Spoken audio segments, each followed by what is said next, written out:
Yuki Tsunoda had an impressive Formula 1 debut at the first race of the season in Bahrain last week, to the extent that F1 Managing Director Brawn said that the Japanese driver is the best rookie in years. I thought I'd take a look at this and see whether I agree with him. Let's have a look. My name's Andy and this is Behind the Drive. In this video I'll take a look at Brawns Comments, Tsunoda's debut performance, and then decide whether I agree with Brawn's perspective. Make sure to leave a like on this video if you enjoy it, and then if you're new around here, make sure to hit that subscribe button for more videos just like this one in the future. Thanks. Brawns Comments. Brawns Comments came in his F1 column that he writes after each race.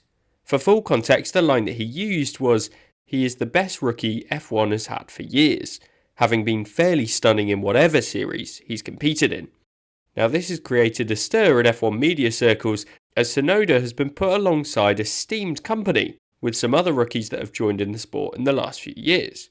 If we look back over the last 3 or 4 seasons, rookies have included the likes of George Russell, Lando Norris, Charles Leclerc and Pierre Gasly, all of which have a strong reputation within the sport right now, and 2 of which are race winners. So for Tsunoda to be the best rookie that Formula 1 has had for years, he needs to stack up against these drivers. Brawn added that bringing Tsunoda into the team was a brilliant move by Red Bull, and I couldn't agree more. Not only did he achieve his 3rd place in the Formula 2 Championship last season in his rookie year, he also impressed in every category that he's competed in up to now.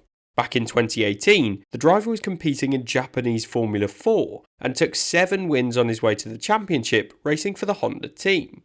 This began a series of consecutive promotions each year that have now brought him to Formula 1. 2019 marked Tsunoda's induction into the Red Bull Junior team, which coincided with the Formula 1 team taking the Honda engines for the first time. He raced in the 2019 Formula 3 Championship, the inaugural season for the championship after the merging of GP3 and Formula 3 European Championships. Racing for Genza Motorsport, Tsunoda took all of the team's 67 points through the year, as he ended up 9th in the championship with 3 podiums to his name, one of which was a win.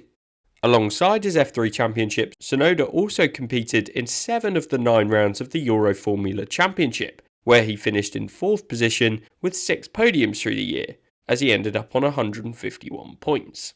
Tsunoda's performances in these series had done enough to allow the young driver to graduate into the Formula 2 Championship for the 2020 season.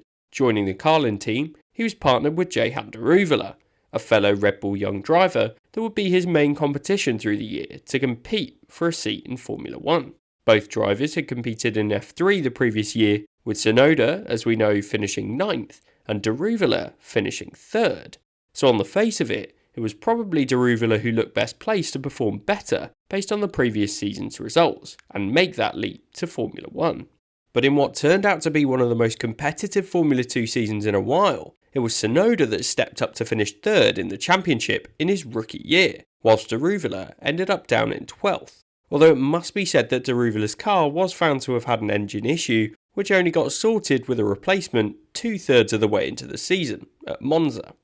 Yuki did manage to take 7 podiums through the year, including a 1st and 2nd place finish at the final races of the season on the Bahrain outer loop, to guarantee his top 3 championship finish and his promotion to Formula 1. Throughout his Formula 2 season, he demonstrated his ability to learn from his errors.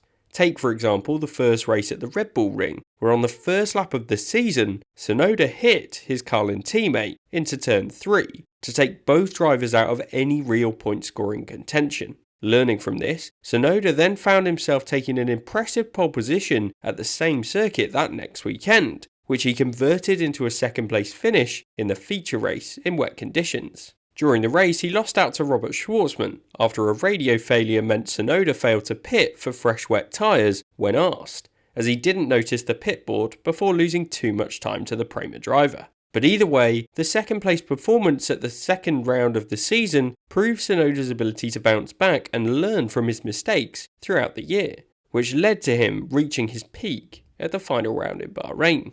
So the Japanese driver's performances were more than impressive enough to allow him to move up to an AlphaTauri seat, taking Daniel Kvyat's seat for 2021, which marked the first new rookie to be promoted in that team since Alex Albon in 2019. Tsunoda's Formula 1 debut. So Tsunoda's rise to Formula 1 was incredibly fast, perhaps the quickest we've seen in recent times, which has only added to the excitement of having the first Japanese driver on the grid since Kamui Kobayashi drove for Caterham in 2014. Plus, he's the youngest driver on the grid, being the first to be born in the 2000s.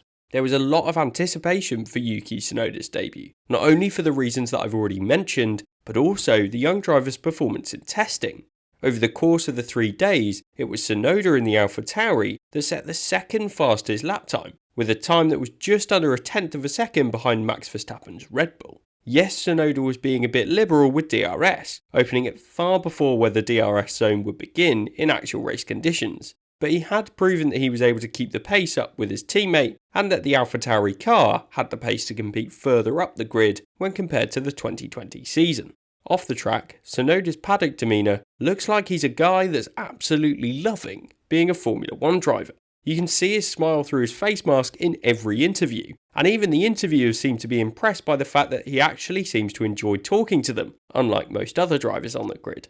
And then came FP1, and it was Tsunoda's comments on the radio that stood out after the Japanese driver got particularly vocal over traffic, despite the session just being practice. This was the first time that many people had seen his character, particularly within the car at least, as he stood out as a driver that had a desire to win and compete with the more experienced drivers around him. In qualifying, Tsunoda set the world alight once again, as in Quali 1 he managed to deliver the second quickest lap time, only behind Verstappen once again, and he had proven the pace of the AlphaTauri car in a competitive setting. However, come Q2, Tsunoda got caught out and failed to make it through to Q3 as he attempted to set a lap time on medium tyres, just as his teammate Pierre Gasly achieved. It was the first mark that, in my opinion, showed his inexperience, as he failed to recognise whether he'd be able to be capable of achieving the lap time required to make it through to the final session. It really put him on the back foot, and had he just instead put the soft tyres on for the final run in Q2 and made it through to the final part of qualifying, then who knows where he would have ended up after his teammate had just taken 5th on the grid in the same car. So some lessons to be learned from qualifying for Yuki, but it's something that, as we saw in his F2 career, he'll learn from and come back stronger in the future. He's absolutely capable of reaching Q3 in the future, and if his car keeps up the pace that it had in Bahrain, he'll undoubtedly be higher up the grid in this season. Come race day, Tsunoda showed his rookie nature once again, as he lined up in the wrong grid box. A tricky situation, given Perez, the driver directly ahead of him on the grid, found himself starting in the pit lane after an electronics issue. So the Japanese driver found himself reversing on the starting grid before lights out. And then again, on lap 1 he showed his inexperience. Perhaps it was the fact that he didn't have the car in front of him or being flustered by the grid box mistake. But he got wheel spin off the line and lost a number of positions on the starting lap. But this only gave Yuki a chance to show off his overtaking ability, as he came back through the field, making overtakes on the likes of Kimi Raikkonen, Sebastian Vettel and Fernando Alonso, among others, to a combined 7 F1 World Championships between them. And Tsunoda approached all of these with a calm but confident attitude, with late-breaking moves that were similar to that of Daniel Ricciardo when the Aussie was driving for Red Bull. He ended up coming home in 9th place to take 2 points on his debut, and who knows where the rookie could have ended up had he kept his position on lap 1, or even managed to get through to Q3. Either way, he'd done more than enough to prove himself to the world, and of course, to Ross Brawn. My opinion.